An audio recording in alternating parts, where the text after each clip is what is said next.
As Moses is preparing to lead God's people from their encampment near Mount Sinai, he asks Israel what the Lord requires of them.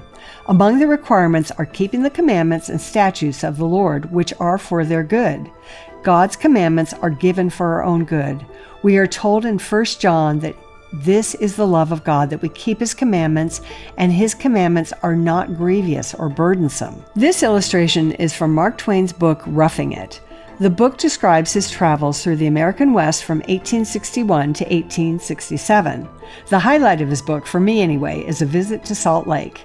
This illustration of a very anxiety-ridden polygamous man is titled The Family Bedstead. I've added the dialogue below. After the LDS Church publicly acknowledged plural marriage at its 1852 conference, Brigham Young sent Apostle Orson Pratt to Washington, D.C. to publish The Seer, an apologetic magazine aimed at non-Mormons. Written almost entirely by Pratt, the magazine's primary purpose was to explain and defend Mormon doctrine, especially plural marriage. Pratt repeatedly argued that plural marriage was rational, widespread, and morally superior.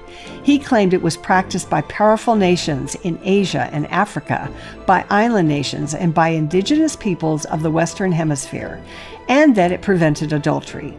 By contrast, he criticized European nations for outlawing polygamy, asserting that their societies were overrun with adulteries and unlawful connections.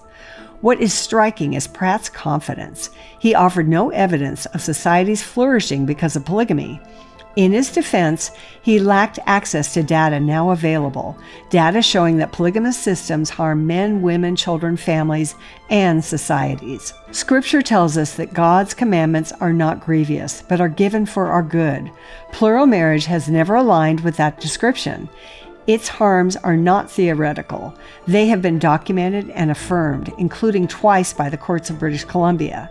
Chief Justice Robert Bauman concluded that the ban on polygamy prevents sundry harms, writing that there can be no alternative to the outright prohibition. There is no such thing as so-called good polygamy. And that brings us back to the central issue.